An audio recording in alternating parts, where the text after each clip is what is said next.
Well, good afternoon, and thank everybody for being here. We appreciate your attention to this and the time. I want to start off by saying just a couple of things. One is I want to again say how proud we are, and I am, of our police, fire, and EMS. Our public safety professionals did a tremendous job, a job where they were moving quickly and bravely to make sure that lives were saved. There were lots of acts of heroism on Sunday morning. I also want to say a special thank you to the victim services of the Austin Police Department for the role that they're playing. They are doing their typical outstanding job. I thank our federal partners on behalf of the City of Austin, all of them. I want to reiterate our appreciation of their professional work. And of course, this investigation is still ongoing, but we deeply appreciate their being involved. I know that the people of Austin, Texas continue to hold the victims of this horrible tragedy in their thoughts and prayers. And then that leads me to also wanting to say a special thanks to the healthcare workers that have played such an important and prominent role in addressing the needs of Austinites after this tragedy. I'll have a few more things to say, but I want to bring up our Chief of Police, who, again, I deeply appreciate the work that she has done and the way she has handled this matter. And so, Chief Davis. Thank you, Mayor.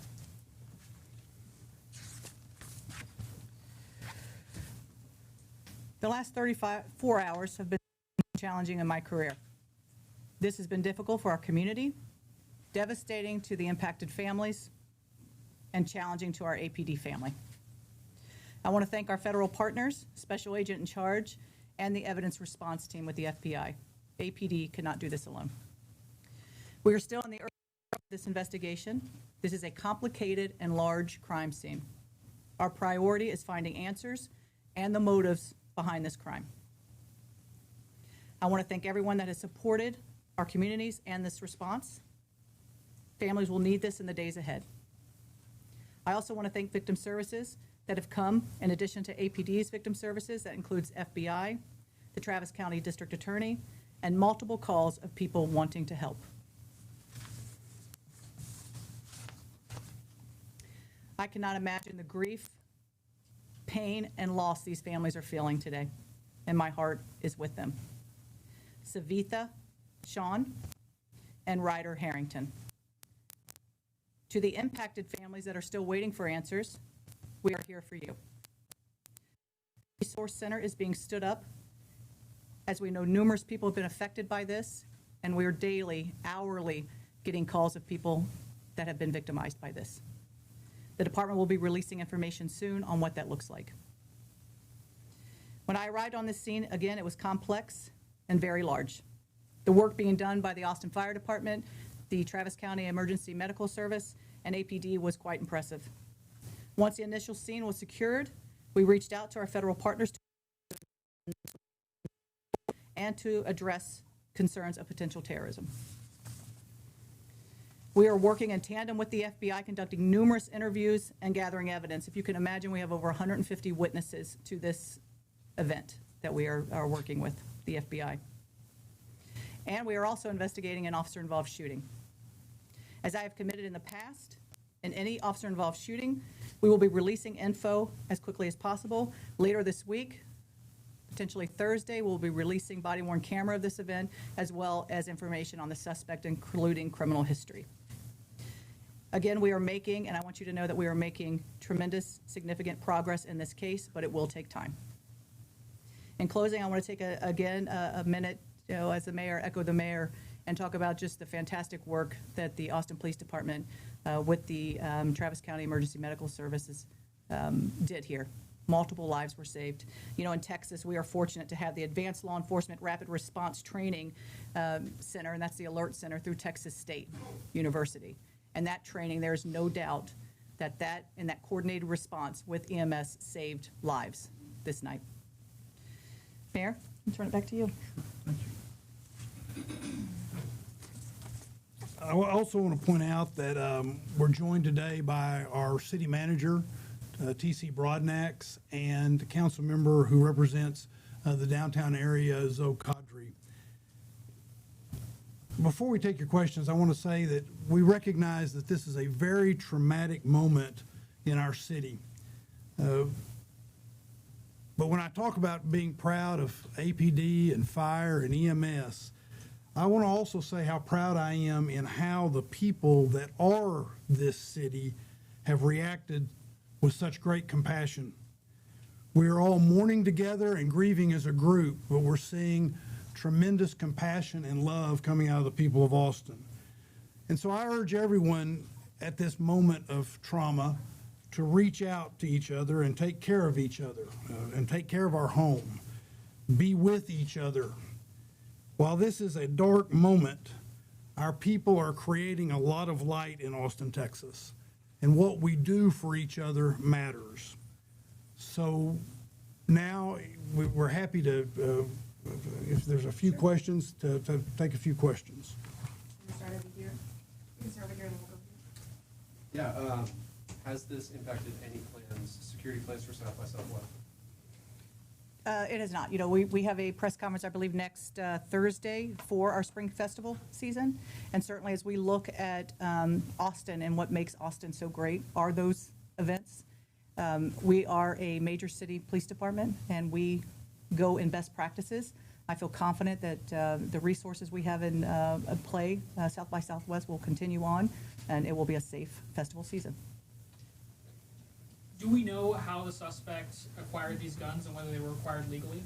The guns were required legally. I believe in 2017 out of San Antonio they were purchased. Can you tell us more about victims? I think you said Sean and Ryder Harrington. Yes. Okay, can you tell us more? Are they UT students? I think Ryder is a Texas. As far as what school they were, and that we can look into, but they were young. I believe Ryder was maybe 22 and Savitha 24, 20 respectively. Yeah. Are you able to share about the warrants that were executed yesterday in Del Valle and in Liverville?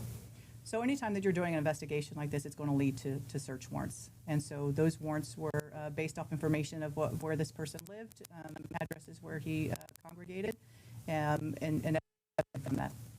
There's a video circulating on social media of an autonomous vehicle blocking the scene on Sunday. Can you guys talk about the situation, what you encountered, and how you as you were accessing the scene and transporting victims? Yeah, I think that's something, I don't know if, Rob, if you wanted to address it? So Rob Lukritz, Chief of Austin Travis County EMS. EMS, as well as our fellow public safety partners, work very closely with the autonomous vehicle vendors that operate here in the city of Austin. We had more than 20 assets responded to this event. As was said at an earlier press conference, we were on scene within seconds. And so in the grand scheme of the impact on the overall, we don't believe it had any impact on patient outcomes. I will stay in touch with Waymo and the autonomous to give them our concerns and work with them in order to try to address this moving forward. If you guys could raise your hands, please, we'll go here, then Jamal. And for the chief and for Agent Durant, can you explain what more you've learned about the possible motive? And I think it was reported that the suspect had a shirt underneath the sweatshirt that showed an Iranian flag. Is there a direct connection to the war in Iran with the shooting here? So I think for our purposes, as we're, looking at the totality of this, and certainly as a police chief, and we're coming in and we're getting this, and we see those indicators. We see, the second shirt with the Iran and the picture of the Shah on that T-shirt as well. We're thinking about events and what's occurring in the country as well. And so, in addition to the fact that this was a huge, complex scene, we're calling in those federal partners to take a look at that as well. And so, again, the motives, all of those things, that's what this investigation is about right now. Well, Jamal. I don't mind. Oh, sure, go ahead. Go right ahead. Thank you. So I'll add on that, but first I just want to also express our regards for the victims' families, those impacted by this tragic event. It's not just those that were injured or killed, but obviously those that witnessed it are going to be forever impacted. And so just let them know we stand with you, and our thoughts are with you. With regards to the question, yes, we, our ultimate goal in everything we do is to determine the motive, right? We're looking for connections that he possibly had, witnesses, as the chief had mentioned. We are pouring through thousands of hours of video. Have massive amounts of both digital and physical evidence. And this is a around-the-clock, 24-hour investigation at this point. And any declarations on what led to that motive would be premature, right? We want to make sure that we have our facts 100% correct, or as close to, or at least we've tracked down every possible lead that we can, because that's what we owe to the victims, right? That's what you guys want answers for, but more importantly, we owe that to the victims and their families to be right. So we don't want to speculate or make any guesses at this stage of the investigation as to what that motive ultimately was. Go Jamal. To maybe piggyback off of that, are you all looking into anyone else that may be connected with the suspect at this time that you know of, or is there anything else about the suspect you can share? Again, we will have some criminal history, some background, that type of thing on Thursday when we address the officer-involved shooting. But as far as anyone else, that's all part of what that investigation is currently. Given some of his interactions with your agency previously, some of the social media posts attributed to him, had your agency or any agency identified him as a potential concern or a threat before this? We have not at the Austin Police Department, no. Did you want to address that? No, he was not previously on our radar. Agent Duran, I had a question for you. Yesterday, you mentioned that there was this potential nexus to terrorism that was being investigated. Can you tell us what that means in regular words, and also what those, what we've learned about that? So any act of targeted violence, which is what this was, we're going to pursue all investigative lines, right? And that is certainly one of them, along with multiple other avenues of where this could go, right? It's always very difficult to determine what's in an individual's mind that leads them to commit this type of violence. And so we will continue to, like I said, pour through the evidence, talk to witnesses, talk to friends, talk to associates that knew this person, obviously tracking movement leading up to and on the night of the event, and also going back as far back as we can trace them. That's what the FBI does. And we're doing that in lockstep with our partners, and we will continue to do that until we get that answer to determine what that ultimate motivation was. We'll take 2 or 3 more questions. We're going to start in the back here, and then we'll go to Angela and end with Dante. Thank you. For either the chief or Special Agent Duran, how closely are you working with other major cities like the NYPD, the LAPD? We know New York put out a statement saying that they saw what happened in Austin and they're taking it seriously, and it has put them on high alert. Are you talking to other cities? Can you tell me a little bit about that? Yeah, I think, being part of the Major City Chiefs Association, those are, in contact with all of those chiefs and what's going on. And everybody better be on heightened alert. I mean, this is, what happens across the country, we all need to be aware of. And certainly as major cities, you look at best practices and you look at the way you keep people safe.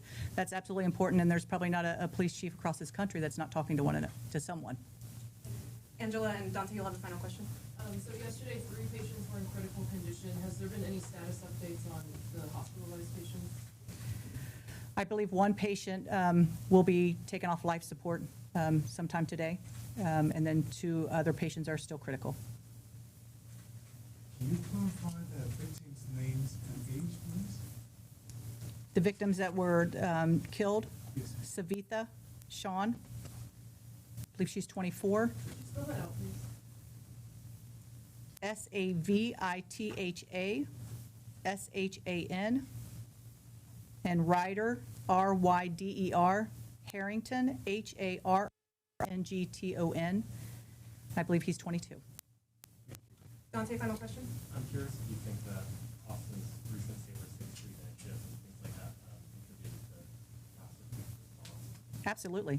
When you look at again, I talked about the Alert Center and our partnership with Texas State and what that does. And I made a note to myself because it is, we have CAST, which is our Counter Assault Strike Team, CAST, and that includes EMS, it includes AFD and APD. And they sit in this very room every Friday, Saturday, and Sunday night to address potential threat concerns from our entertainment areas. And so that is something that we have to be prepared for when you have large events, large-scale events, and we do this in our other large-scale events as well. When you're talking South by, you're talking about other things where there are large crowds. They're there and prepared. So absolutely. If I might add one thing to that, in 2024, and Chief Lucritz and I talked about this yesterday, I guess it was. In 2024, the city of Austin also created the Downtown Area Command with EMS so that we would be better ready. That's what the recommendations coming from the professionals in EMS said they wanted and needed, that sort of thing, so we would be better ready. God forbid there was a situation like this, and we think that also played a significant role in addition to what the chief was saying. Thank you all.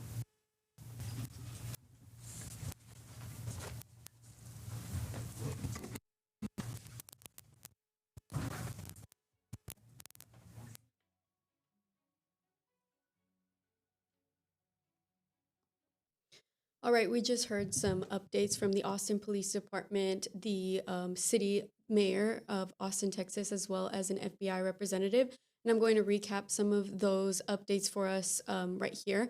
Today, Chief Lisa Davis emphasized just how complicated and large this crime scene is, saying that the department's top priority right now is finding answers for the community. She identified the victims as Savitha Shawn, 24 years old, and Ryder Harrington, 22 years old. Davis also provided updates on other victims still in the hospital, saying one patient will be taken off life support today and others are in critical condition. A resource center has been set up, and according to the chief, the department is getting calls daily, even hourly, from people who say they have been victimized. Chief Davis says APD is working closely with the FBI, conducting numerous interviews and continuing to gather evidence. She also confirmed that the department is simultaneously investigating an officer-involved shooting connected to this case. APD plans to release the body-worn camera footage on Thursday, along with the criminal history of the shooter. An FBI representative added the following: with regards to the motive, we are looking for connections pouring through hours of video, both digital and physical evidence, and this is an around-the-clock 24-hour investigation. He mentioned that we want to make sure they have facts 100% correct, because that is what we owe the victims. He said we do not want to speculate about what the motive actually was. I'm going to repeat this information in Spanish for our Spanish speakers. Hoy la jefa Lisa Davis ha destacado la complicada y extensa que es la escena del crimen y ha afirmado que la máxima prioridad del departamento en estos momentos es encontrar respuestas para la comunidad. Identificó a las víctimas como Savitha Shawn, de 24 años, y Ryder Harrington, de 22 años. Davis también proporcionó información actualizada sobre las otras víctimas que aún se encuentran en el hospital. Un paciente será desconectado hoy del soporte vital y se encuentran en el hospital. Otros se encuentran en estado crítico. Se ha creado un centro de recursos y, según la jefa, el departamento recibe llamadas a diario, incluso cada hora, de personas que dicen haber sido víctimas. La jefa Davis afirma que la APD está colaborando estrechamente con el FBI, realizando numerosas entrevistas y continuando con la recopilación de pruebas. También ha confirmado que el departamento está investigando simultáneamente un tiroteo en el que está implicado un agente y que está relacionado con este caso. La APD tiene previsto publicar el jueves las imágenes de la cámara corporal junto con los antecedentes penales del tirador. Un representante del FBI añadió lo siguiente: en cuanto al motivo, estamos buscando conexiones, revisando minuciosamente horas de video, tanto pruebas digitales como físicas. Se trata de una investigación que se lleva a cabo a las 24 horas del día. Queremos asegurarnos de que nuestros datos son 100% correctos porque se le debe eso a las víctimas. No queremos especular sobre cuál fue realmente el motivo. Again, we have all of the updates and the information regarding this situation on our website, KXAN.com. You can read more there. Thanks so much for joining us, and we'll see you next time.